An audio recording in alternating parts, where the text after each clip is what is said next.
our live stream with a Paris Norriss, with a star, and a very interesting person for me. Adventurer, motivating speaker, and discoverer of our beautiful planet. So we will start, and for me, if when I saw Paris for the first time, saw smart, handsome guy with a deep soul. I saw it immediately, and then I was knowing it's about adventure. It's about go to the limit and to discover very hard things. It's not for all. And I would like to ask you, how it's possible to combine these two things, to be a smart, handsome, and with a deep soul, because I feel it, because I'm about energy, you're about adventure. How it's possible to combine these both things? Because I know you were studying business some times ago, and then you switch immediately your life. I read in your bio, you decided and you go after your graduation, 2 hours after that to Dubai. What happened with you? Why you decided to change your life? First of all, why would you like to go to Dubai? And then maybe the next question. So why did I want to go to Dubai? Well, when I left university, I guess it was the start of my career. And I guess at that point, you get to really decide which way you want to go. And, you're given a completely clean slate to start from. So and at the time, it was the financial crisis across the world, but in the UK, it hit very hard. And I thought, right, let's have a change of ideas. Instead of working in a bank in London, which is probably what was, the most obvious next step. Why don't I think about where am I going to have the best chances in life? And I thought, well, some international experience would be good. There's some countries that are much faster moving than Britain is. In fact, most of them are. And maybe I can stand out somewhere else more than at home. And I think there was a feeling that I still truly believe, and I can see it, that in the UK we have an invisible force that controls everybody. And it's this culture we have that tells you that you can't take 2 steps up the ladder at one time, and that you have to do your experience before you can have your success. So when you tell people that you want to do something ambitious, they generally sort of say, I don't think you'll be able to do it, but they want to put you down. They don't support you. Where I came to Dubai, and it just seemed like that was gone. The bigger the idea, the better. It didn't matter if I was young. What mattered was whether I had ambition. And that's why I came, and that's why I've stayed 14 years later, because it's still true. It wasn't something I came and realized that it was just a myth.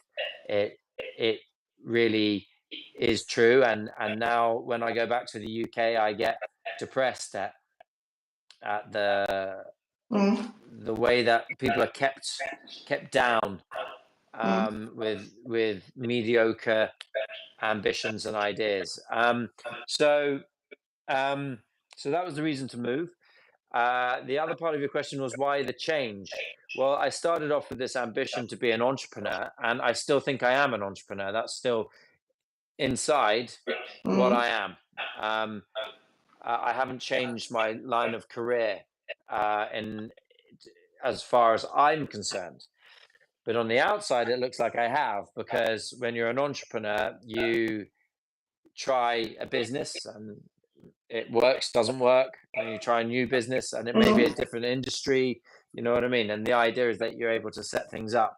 I decided at one point that instead of just doing things purely for commercial prospects that actually I wanted to make the entrepreneurial effort, that the reward was not financial, but the reward was the quality of life I was going to have doing it. So I had to build not just a company that made money. Money is one aspect, but I had to build a life that I wanted to live, because I believed I had an entrepreneurial ability, that I could do whatever I set my vision on. So why set my vision on just one factor, money? Because I realized that money does bring happiness to a certain level, Yeah, but then absolutely. after that amount, it doesn't really change anything. Mhm. So should you have ambitions to make some money? Yes. After you've made some money, should that be your only ambition? I No. think I don't think so, because I think there's other things you need in life. So I wanted to create a life that satisfied my curiosity Mhm. for travel, for knowledge, for meeting people, for discovering more about our purpose in the world, and our purpose for life, and why we're here, if there is Mhm. any purpose to us being here. Absolutely. Mhm. Um, at, at the moment, I feel like there is no purpose, but that's fine also, because if there's no purpose, then no actual purpose defined by someone else, then what better purpose could there be than to enjoy life? Absolutely. Um, so so um, so I thought that in order to really be happy, I had to fulfill all of those things, not just the financial things. So my entrepreneurial venture became about creating all of that. And my method for doing it was to create a TV show that would inspire people and do the things that I would want to do, and everything that I learn, and all the inspirations that come Mhm. my way, and the amazing people that I meet, and the places that I go, and the things that I learn. I want to tell that story to other people who may get inspiration from it, who may learn from it, and may wish to do something similar, whether it's on the weekend or as a career. Mhm.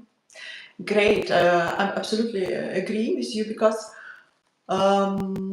I think for you would be very boring. It's very simple to say boring to sit in the bureau in London. It's not for you. You are more curious. You have more ideas. You have more in your soul. In your you have more power. And to earn money, only to earn money, it's not a good approach because I'm deal with energies and I understand now we have, especially now, this maybe you know, maybe some our subscriber understand what I mean. We have this famous Aquarius time that the Earth turned the energy to the energy of love. So to earn money only for the money, it doesn't work and would be not possible in the future because we need for our planet something to do something with a love. That's what you would like to do. So you have a great opportunity and potential to make your own business after you collect your, it's my opinion, your experience in this very different, very interesting way. And I would like to say, for me, Dubai, it's maybe I'm wrong. It's more about to earn money. It's a lot of people come to achieve the goals. More, maybe not Yeah, all. And for you, I appreciate very much your decision not to do business only for money in Dubai because first of all, you break the rules in your family. I know your family, and I know it's your great father, your brothers. Also, it's a little bit different approach. What you do, it's great. You have fresh wind, not only in your family because it's different, and the fresh air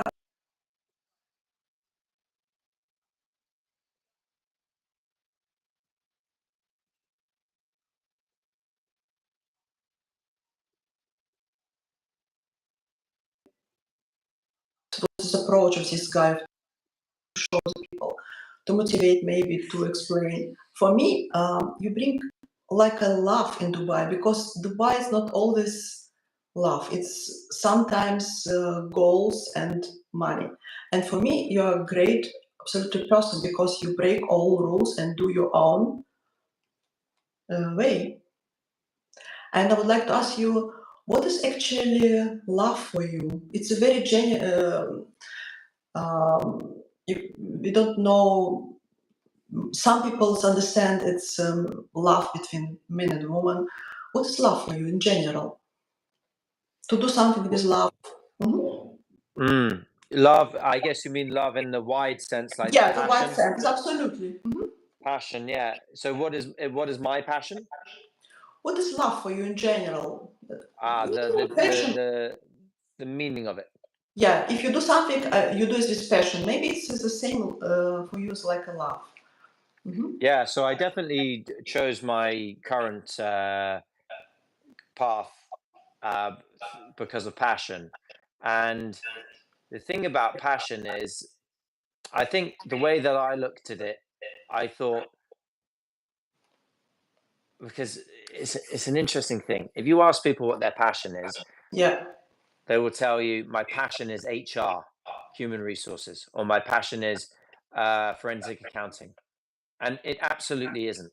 I can promise everybody Mm-hmm. when they say my passion is, and they tell you what their work is, it isn't that. We have become conditioned, Mm-hmm. because what we do is we grow up, we start off as a child with these dreams of being a pop star and an astronaut and a dancer, or something like this, or something that we think would be super cool, um, and then reality kicks in, that Mm-hmm. school and university tell you there's no careers in that, you need to do this, and Mm-hmm. you realize that you're getting offered jobs doing things in as an insurance salesman, not as a pop star, and that you needed certain talents that you don't have, and so our dreams disappear, and we Mm-hmm. have to figure out, okay, of the bad options that I have, which one would I prefer to do? And I'll say that that's what I'm passionate about. um, so, what's our real passion? Our real passion is what our dreams were when we were children, right? It's that's what how I look at it, and that's why I live like a bit of an 8-year-old child, because um, I had to think back to what I wanted to be. Um, Funnily enough, I just posted a video this morning on social media, on Mm-hmm. Instagram, in Petra, and Indiana Jones, because Indiana Jones films their one of the Indiana Jones in Petra. It was what made Petra famous. Mm-hmm. But Indiana Jones was my childhood hero, and my dreams follow Indiana Jones. And so me being in Petra was in some ways walking the steps of dreams that I've had as a kid. And I'm trying to live a life of adventure, as did Indiana Jones, currently in the Middle East, Mm-hmm. where he also did a few things. So um, for me, I think our true passions are innate in us. Um, they are almost predetermined in us, because you see with children, with babies, for Mm-hmm. example, when they're born, they have a little personality Yeah. that stays the same all the way through. So there's something in us already hardwired in us, and our passions are obvious to us as children.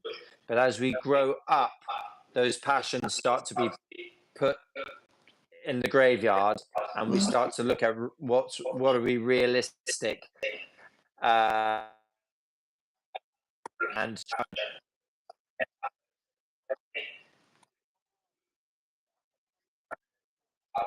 and true love is innate in us, and it's best to look at um, our childhood and how we looked at the world then, to really think about what we're passionate about. Mm-hmm. It was my actually my next question, and the question when you was a child, what you would like to do when you grow up. It's exactly what you say. He was inspired of Indiana Jones and would like to be adventure. It's true, yeah. Yeah. And then he would like to study or will business. It's maybe impact of society or maybe of your family. And then you turn to your true passion, to your true love. And what is wealth for you? Because for some people, wealth is to reach some amount on the bank. Maybe it's to have a lot of friends. What is wealth for you? Wealth. Wealth. For me, this is my bank account.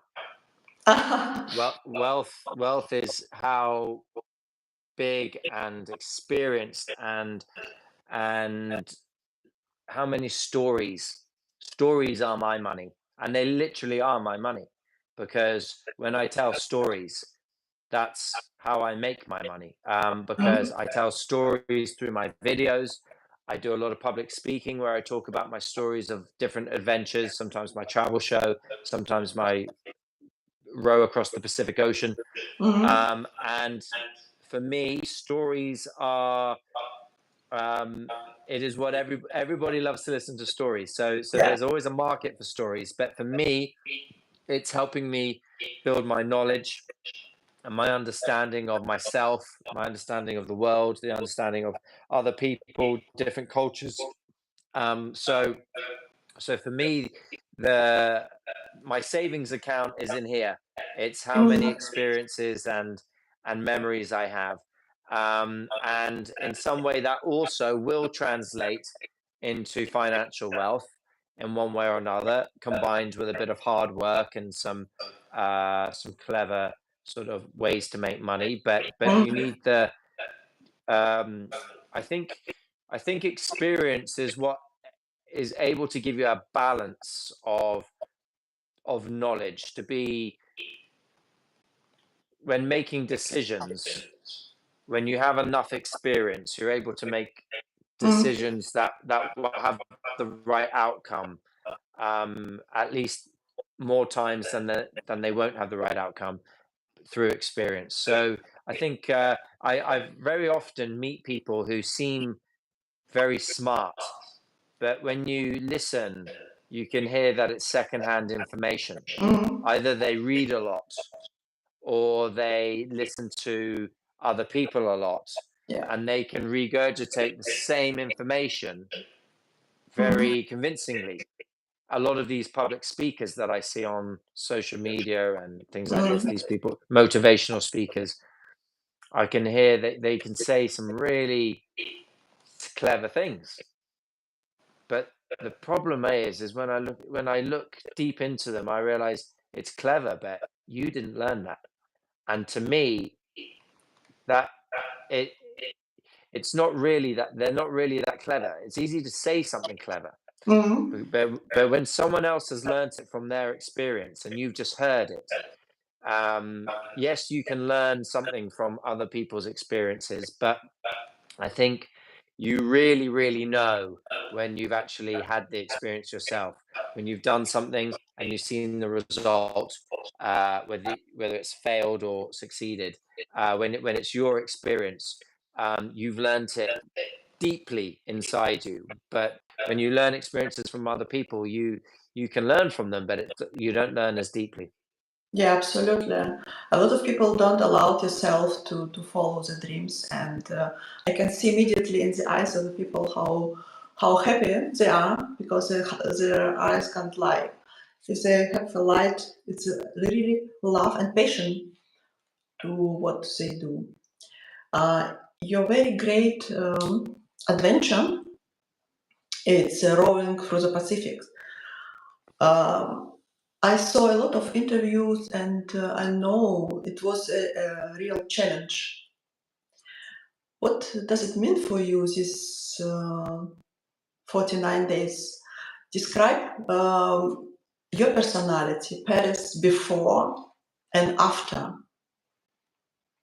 What has changed? yeah, a lot's changed inside me. It was, whilst it was a daunting adventure, being out on the ocean with no support boat for 39 Mm. days, not seeing anything around you for the whole time, pretty Yeah. much. Um, it was also one of the best times of my life.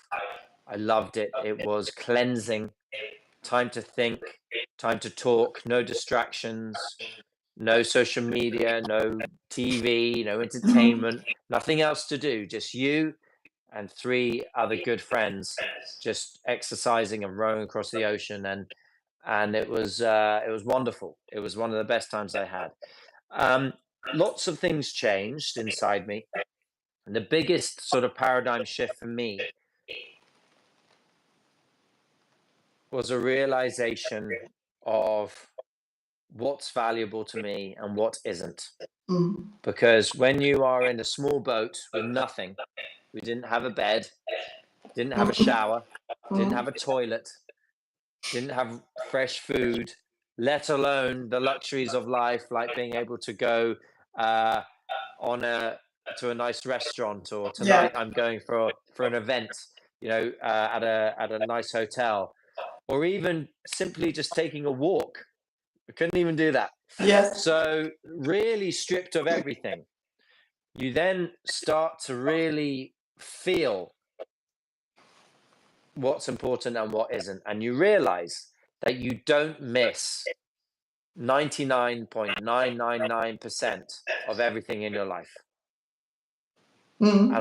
I thought I would miss all these things. Nothing. Didn't miss them at all. Didn't think about them. You realize you can do without it. I can do without going to the events at the hotel in the evening for iftar tonight. I can do without going for a walk. I can do without seeing most people. But the few things that you miss, you could count them on one hand, and you miss them uncontrollably. And those are, you start to realize that those are the things that are actually there all the time. Some of them are basic things, such as a warm bed. Yeah. It's one thing we take for granted, but it's actually one of the most uh, uh, amazing things, because it's what sets Mhm. us up for the day. It's how we can tackle life. You and I have a bed. Yeah.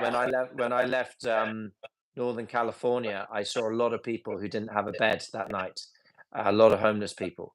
Yeah. So you appreciate the basic things, and more than anything, you appreciate a few people who, no matter what have been there for you all through your life. And when I got to the other side of this row, and we had our family there, and it was an emotional moment, I realized that I didn't do this alone.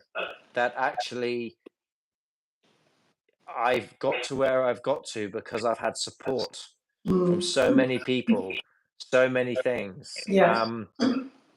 Just a simple thing like, the reason I was doing that row was because my friend Ollie Amos, who I was at school with, and Mhm. I went to a very top school, a very expensive school. But my mother got me there, and she got me there despite not being able to afford it. But she Mhm. got charity funding, she got scholarships, all these things, and she got me there. And I met amazing people there. And she was at the finish line, but there was, a lot of people who have supported me throughout the way, and I realized that um, that Paris is just a representative of thousands of people who have helped me in big and small ways to get me where I am. And I think before the row, I really thought I had something special. I really thought I was gifted, because a lot of things for me just seem Yeah. to happen. But I really didn't appreciate the fact that happened because of um, some really fantastic people, and that I really needed to appreciate that, and I do now. I really do. And um, that for me was a huge shift. Yeah, it's amazing because you're absolutely right. We don't appreciate sometimes very basic things. We forgot that we have it and use it every day, and maybe we don't want to have for all people this such an experience like you, but to appreciate, to understand what important things for us. We don't need maybe to go to the Pacific. Some people understand it through some very heavy things in their life and start to appreciate, but we can appreciate it now. I'm absolutely agree with you, and it's a good experience. And gratitude is the best and powerful energy of our planet. To be thankful for things what we have, for Yeah. people who really help us and be very important for us. You know it. It's maybe And not it's a 200, it's 2,000. It's only maybe three, two. Yeah, and it's actually one of the most important things for your own happiness. People who have everything but Yeah. still want everything are never happy. But people who have Mm, nothing but are absolutely. happy with it are happy. And so be great. Focus on what you have Mm, and be grateful for the things you have. And I don't think there's anything wrong with having a bit of hunger to chase a bit more, to to see more in life, to have more. I don't think there's anything wrong with that. But when we fixate on that and think that we haven't got enough, we only make ourselves unhappy. So gratitude it's a key thing for our own happiness. It's a absolutely. very key thing. If you ever want to be a leader, then if you ever think about why people have those leadership qualities, it's not because they're smarter or uh, necessarily than other people. It's because they have soft qualities like appreciating people. That's one of them.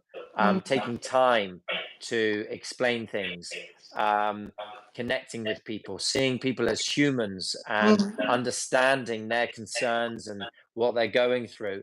And a leader who has those things is a person that people will follow. Um, and I think gratitude is really the base of a lot of those things. yeah, absolutely.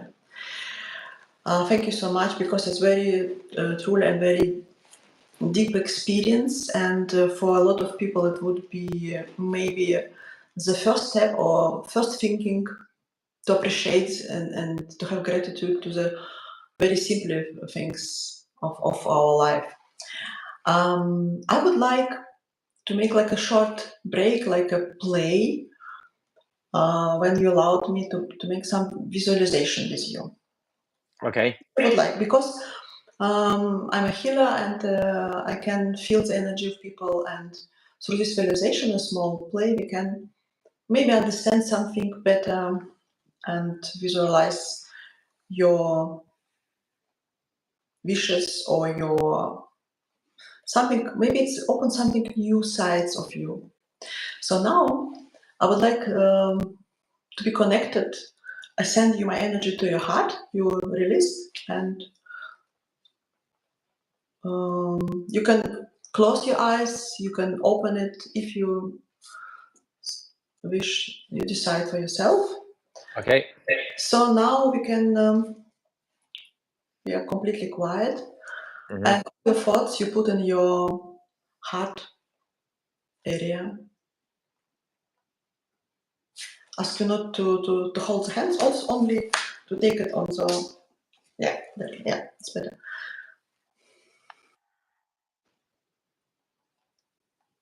And we are now in this moment, present moment.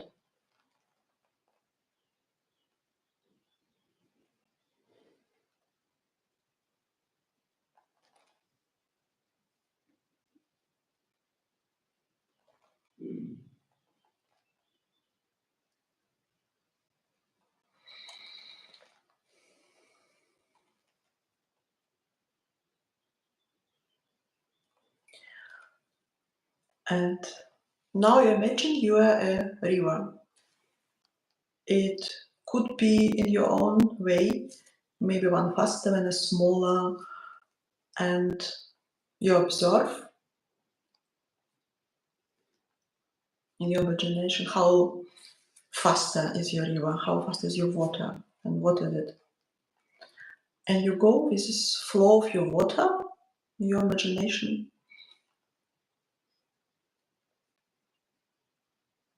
through the fields, through the mountains. You imagine your own route of this river. And now you see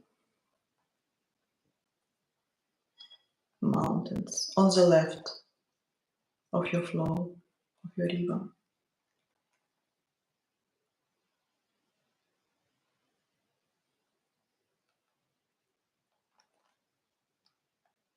And then your stream of your river goes to the ocean. You imagine your flow directly in the ocean.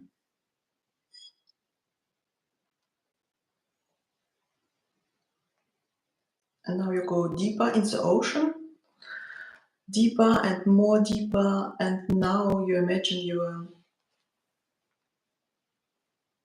a fish. It could be your own fish.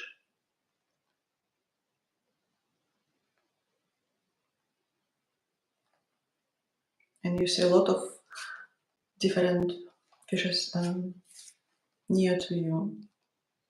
You enjoy the water, cold water, and clear water of the ocean.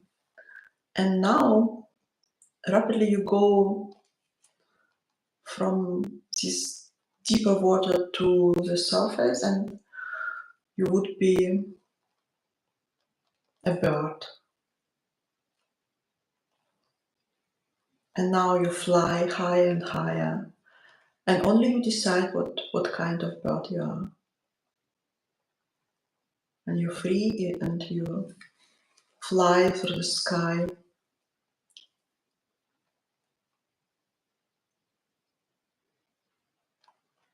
And see the sea, ocean, and whatever you want. And now in front of you, you see the island. Very beautiful island.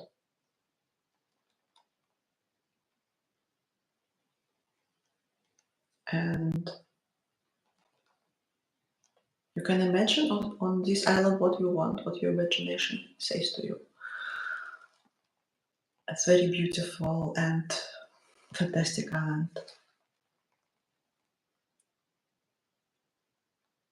So go down, landing on the island.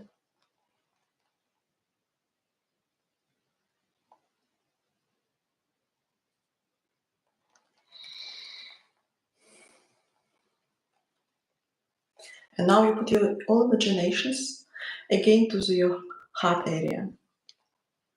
And you enjoy this moment for a bit.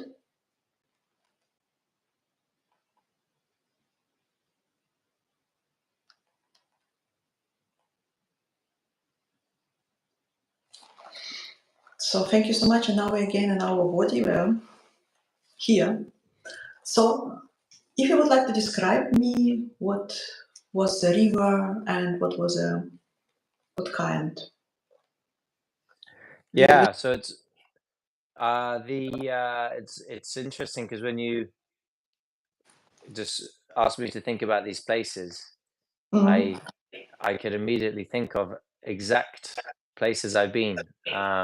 So when it was the river and the mountains, I thought of being in the Pyrenees, where my brother and I went, and it's got these amazing mountains, and the water's so fresh. mm, And then going into the sea, uh, it's so I do a lot of diving, and I actually, when I was in Hawaii, I swam with sharks, mm, tiger sharks, and so I sort of could see that from when I was in Hawaii, very similar sort of swimming in that kind of clear mm, water. And then I also flew a paraglider over the coast of Hawaii, so I know that feeling of being like a bird over the Yeah. island and seeing the island. So all these things I Yes, I and know. Mhm. I've seen them. Yeah, I've actually seen them. So it was more like a memory than an Okay. imagination. Yeah, and Hawaii was the island in mind because that's where I spent all summer, Mhm. and it's the most beautiful island. So yeah, that's how I thought about it. Mhm. Okay. Because if I ask you to imagine this, it's interesting to know what kind of river um, you can see. It's something streaming water or quiet, because what is our communication? And the mountains is how big is this mountains? What you see, it's our ambitions and maybe our potential. And okay, flying. If you don't imagine special birds, it's also interesting, because when we can imagine the birds as our ideas and possibilities to create new ideas. Thank you so much, because it's very interesting. Water is the soul of our planet. What is your feeling of oceans? It's, do you like it, or you're afraid, or what's, do you have a great respect about this big amount of water? Because it's, yes, interesting to know. Mhm. Yeah, oh, I definitely respect it because the first 10 days I spent on the ocean, it felt like a monster just just waiting, just like waiting for you to fall in and just eat you. That's what it felt when I was on the ocean for 10 days. But then it became our friend after that. Uh, Wow. so so it you have to have respect for it because it's such a dangerous thing, but it's amazing at the same time. Yeah. Yeah, it's important to have a feeling, because you told first of all it was a monster and then she was your friend. Yeah, yeah. So I'm not scared of the ocean anymore, Hmm. but for the first 10 days on the ocean, I was scared of the ocean. So now I see the ocean as it's a beautiful thing.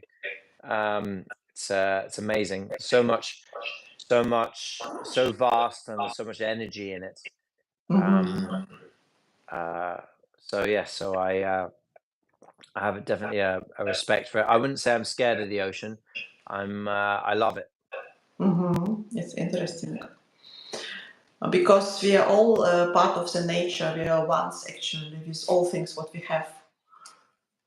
If you have the connection and understand as all friends what we have around you, it's absolutely different feelings. Yeah, Yeah.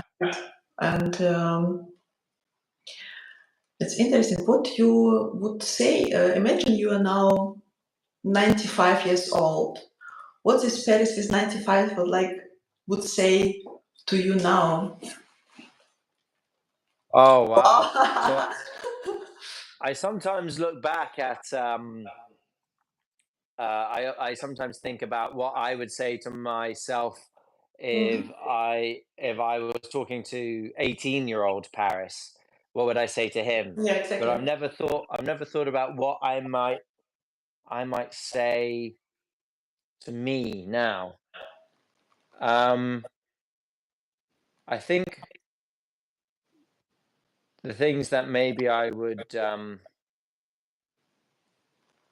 hope and I expect that I would have figured out about life that's maybe quite confusing Mm. is around love and relationships. It's a very confusing thing for me. It seems simpler when I was younger because it seemed like Mm. uh, you're told how they're going to be, but then it gets complicated because you realize that's all wrong. You know, find a nice woman, get married, have children. Okay, but then you realize that that might not be the thing that makes you the most happy. It doesn't always work out like that. Um, but I'm sure the 90-year-old in me would probably be able to tell me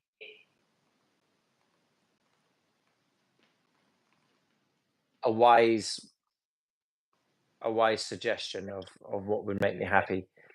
Um, sometimes see, um, it's interesting because my girlfriend's mother is over at the moment, Mm. and she gives her advice, and she gives her all the right advice.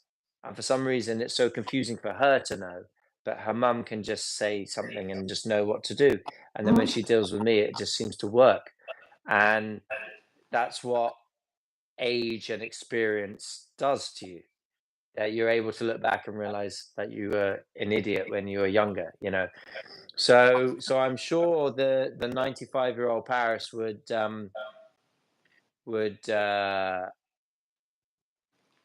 would be able to offer advice on how to make the right decisions about things like that, and how to behave. Mm. Yeah. Interesting. And I saw that now I feel that you collect your experience, and it's great experience, and you have ability, um, and you have already now, I think, some kind of film productions because you have potential enough to make your special. It's not a business. It would be like also your passion for you. Maybe later you decide to do it. You're very spontaneously, I think. You're more than logical because I understand you decide what you do tomorrow very intuitive. Yes, it's right. Your decision is very intuitive. Yeah, I'd say it's very intuitive, but based on some maybe predetermined values. And so for example, if somebody was to say, oh, by the way, Paris, this is happening, do you want to do it? Yeah. I won't just say yes. I say no to most things.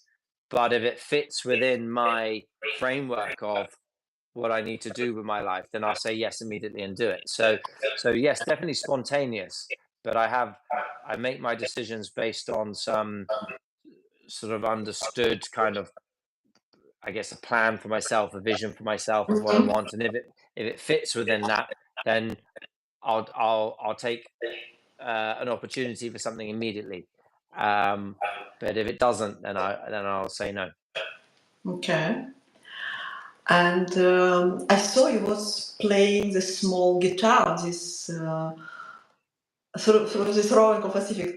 You're a musician, or you play sometimes guitar? Can you sing? It's interesting to Ye- know. I play the guitar. I'm not very good. I sing. I'm not very good at that either. I just do it for my own enjoyment. I'm not very talented, but it's sort of my form of meditation. I quite like doing it. Yeah. Yeah. So I don't think I'll ever be a performer. I don't feel comfortable playing in front of people. I just like to yeah, play for yourself. Hmm. with me, and sometimes I play for my girlfriend or like some friends or something like that. Hmm. Interesting. And do you have the special place maybe where you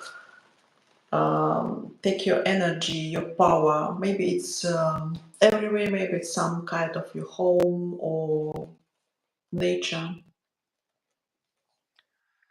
Your Uh, source how do of you mean? your energy, source of your power. Because your adventure, you sometimes you go home, and where you get this source of your energy, in which places, Hmm. or maybe it's not place, maybe it's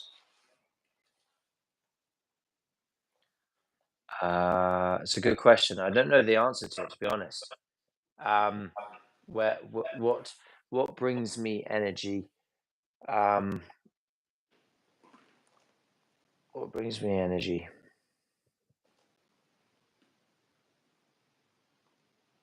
It's a good question, and I should know the answer to it. I should know the answer to it because I think it's so important. But I guess I don't think so much about it. I guess it's a number of things. spending your time with the right people in the right Mm. places in the right environment, doing the things you want to do, Yeah. all of these things bring you energy. When you find that you're with people that you don't necessarily know that well or care for, doesn't bring you much energy. So, for example, if I meet some people and maybe I know one of them, but there's a group of them and they all want to go out to a nightclub full of a whole load Hmm. of other people that I don't know, I don't get much energy from that. But my best mate calling me up and saying he's meeting up with one of our other friends, do you want to have a game of chess? That Yeah. gives me a lot of energy because it's a time to be with good people, especially if, you know, so that's one thing. But then, when I'm making my TV show, for me, I'm doing something that I feel is my purpose. So it gives me energy. Um, so, it's a combination of things, I think. Definitely, you mentioned home. I do get energy from being certainly back home, where I consider back in England, because it's refreshing for me. Mhm. But certainly with family, so that gives me energy. I feel when you spend time with family, it's almost like having a detox. It sort of aligns your energy. But you see, I feel you have to have a bit of a balance of everything because um, if I stayed at home and my family still live where I live, and I spent lots of time with my family, or most of my time with my family, then Mhm. there'd be an unbalance because I wouldn't have enough adventure in my life. I wouldn't have Yeah. enough of the unknown in my life. So you have to have. I think it's finding that balance and equilibrium, and I think for everybody it's different. We all need a different recipe of everything. So to have a nice balance is key. They say variety is the spice of life, or uh, that's the success of life is having good balance. I think that's right. You see some people that go for absolute financial success and work really, really Yeah. hard, but Mhm. you don't see that. It doesn't seem that they've really cracked life. They're maybe imbalanced because they've sort of overcompensated in one area but undercompensated in other areas. And I think I have the most energy when I have enough balance of everything. Yeah, it's absolutely true. For us, it's very important, I know, to have a balance between. I can count it five or four things.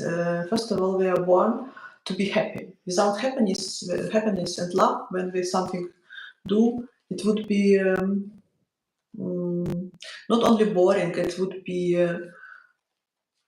not good and give us. It's a lack of energy actually, and to be wealth is very important, and yeah, to feel young and to be sexy is also important, to live longer, and all these things in love. Because if we would like, if you, as you say, to earn more money and not to combine all things, not to have like harmonization of all these aspects, some of these would be low. Maybe some people lose on the health and relationship. So I agree with you absolutely. Maybe the next or the last question. It's about your doing a lot to protect the animals, the disappearance out of animals of our planet. It's great, and I read for the first time that a lot of sharks would be killed every year. Mm. It's more than million. I didn't know about it, and a lot of kind of like turtles and your conservatives and protect and raise the money with your rowing and adventure. And how do you see the future of our planet? Or maybe your wish, how would be all things happens of our planet? because you would like to go to the space. It's also very great things. What is your vision? What is with our planet in 5, 10 days? The best scenario. It's not about animals alone, about the countries, about all things, because we have very difficult time at the moment. You know, I don't want to be to go to the politics. Maybe you have your own vision of our planet, the future of our planet. You know, uh, I truly believe Yeah. we are just a parasite on a rock, very small rock, flying through the galaxy at 100,000 kilometers an hour Mm. for a nano fraction of time. We will only exist, you and I, for so long on this planet. The planet will only exist so long. Life in general will only exist so long. It will all be gone at some point, but it will Yeah. happen somewhere else. So you know, sometimes it makes you think, well, then why bother? You know, like why bother conserving animals if in the end I believe that at some point everything's going to be gone anyway. And when I say at some point, I mean it could be millions and millions of years from now. Who knows? But uh, I, uh, I I just see the world and the universe as I see it and as it is, which is you know, it's we're just particles spinning around other particles and in Yeah. this giant universe. And there will be life in other places, and some will live longer than others. So it sort of feels a bit trivial because then it makes you think, well, then what's the purpose of anything? Why have any, uh, you know, what's the purpose of everything? But you know, I consider animals and other life forms as being almost like siblings. So I think generally we think about when we think about how do we ensure life on the planet, we think about our own lives as in terms of like humans, Mm. but we only can exist with the other animals. And again, talking about an equilibrium and balance, we have to ensure that we're all, you know, I think we should all we talk about equal rights, for example, as being a equal rights among humans, but what about equal rights among everyone that lives on the planet, Mm. including the animals and the plants? So I just feel that it's a good value. I think it's a religious value to look after your neighbor. I think it's a good Mm. value if we're going to live on the planet that uh, if I look after you, you'll look after me. And if I look after the turtles, they will look after something else, and we can all look after each other. When you go in the ocean, and I do a lot of scuba diving, and all these scary animals that we talk about, like sharks and all these things, they're not out to hurt anybody. They're very kind animals, and I think if we can all give that kindness, it's just a better way for us all to live on the planet while we're here. So um, so what does the future look like? I don't know. I mean, for me, it's just a case of particles colliding and Mm. things happening like this. And one day, our beautiful planet Earth will probably be smashed into the side of a rock somewhere. But some other life on another planet may be doing well. And I don't know. It all seems a bit. I'm sure people would prefer to have a bit more purpose to the whole thing. But I haven't found it. Um, so at least while we're here, if there's no other purpose, then why don't we make a purpose that we can just make life better for everybody? So you know, unless somebody's going to come down from above and tell us what the purpose of us being here Mm. is, I think it's a good one to just look after each other. Yeah. Means we can all have our best chance at the life we have. So that's why I feel it's important to try and look after the animals and other people. I just think if we can all give a bit to everyone else. This is something also I learned more about when I was on the boat. I realized immediately it wasn't about me. It was about looking after the three other people. And if I looked Mhm. after the three other people, then they would look after me, and I needed that. So, you know, that became an absolute survival mechanism.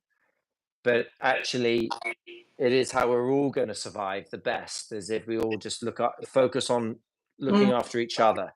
If I focus on looking after you, you focus on looking after me, Yeah. and that will work best. If I try only to look after me and no one else helps me, I'll be gone. It won't Yeah. work. So that's just how I look at it. It's just we can all look after each other. I think that's we've got a much better chance. Yeah, absolutely. We can get the great future. In this case, if we live in the present moment in the best way, care of each other, absolutely agree with you, and to live your own life with your dreams and with a passion, with a love and gratitude. It's the best thing what we can do. I I agree. Thank you so much. Thank you so much, Bess. I have the feeling it was a great interview because we go a little bit deeper, maybe in your personality, maybe open for you some new perspective of yourself, or maybe for our subscribers too. Thank you so much for taking Absolutely. time. Thank you. Appreciate very much, and be healthy. Do what you do with passion and love, and it's a great thing what you do. Thank you so much. Thank you very much. Good Thank you. luck with your See you. podcast. Thank you. Thank you. Bye bye. Bye.